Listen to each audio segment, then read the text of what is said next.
In this video, I'm going to show you how to sign into Axiom using Phantom Wallet. So the first thing you want to do is you want to go to the official Axiom.trade website, and it is going to look something like this. Please make sure you go to the official website. It should look something like this.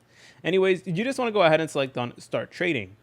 And then it is going to give you multiple different options. You could, of course, sign in using Google, or you can go ahead and connect using Phantom Wallet, which is the process that we're going to be going over in this video. So you're able to go ahead and select on it right over here, and then it's going to open up Phantom Wallet if you have, of course, the Phantom Wallet web browser extension. And if you don't, then it's easy to download. It is completely free. But basically, what you want to do is you want to go ahead and enter in your password.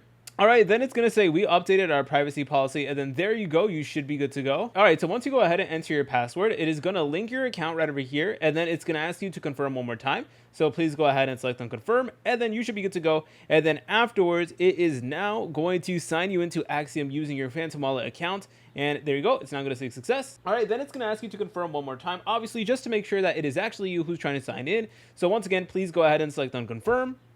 And then there you go. It is now going to be authorized. And yo, check this out. We even do have the Robinhood Express lander right over here. So that's honestly pretty insane. So if you guys found this video helpful, make sure to leave a like and subscribe. I'll see you in the next video.